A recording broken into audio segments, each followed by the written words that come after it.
Fala pessoal, eu sou Alan Gani e eu tô aqui junto com vocês justamente para explicar como o PIB afeta o mercado financeiro.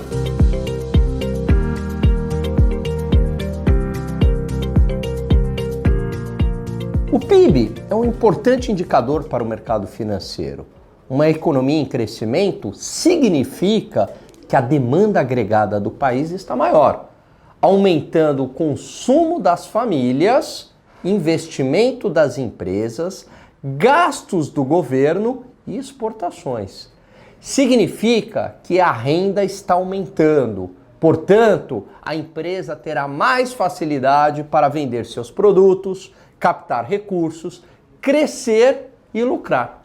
Num crescimento econômico, o preço das ações tende a se valorizar. Mas não adianta comprar ações quando elas já estão caras, certo? O segredo é comprar ações em momentos mais recessivos, desde que acreditamos que o país irá crescer no próximo ciclo econômico e que ele realmente ocorra, é claro.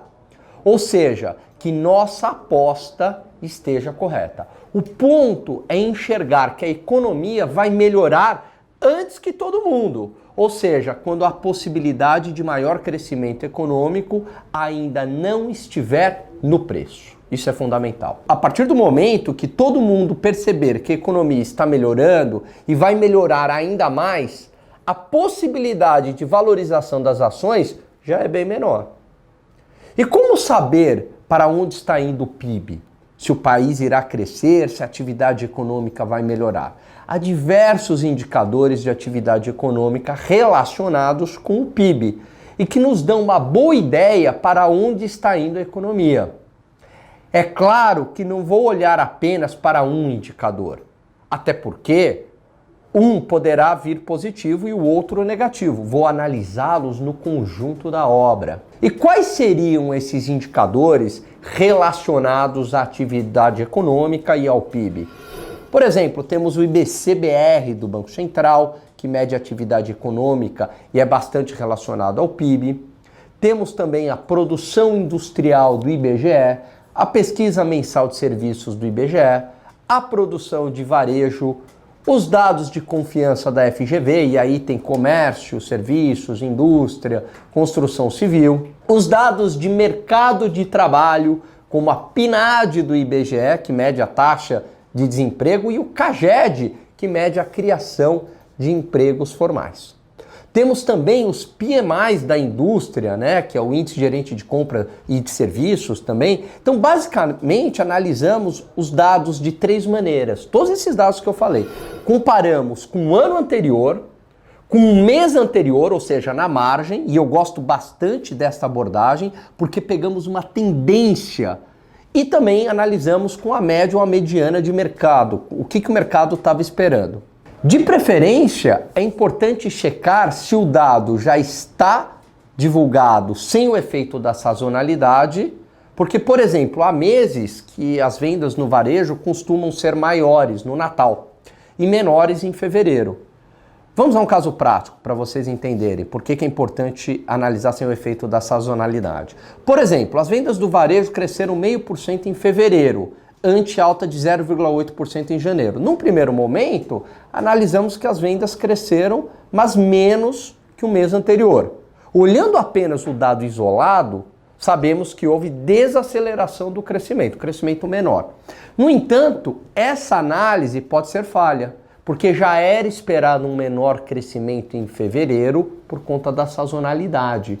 E o mercado esperava uma alta de apenas 0,10%. Nesse caso, o dado se torna bastante positivo.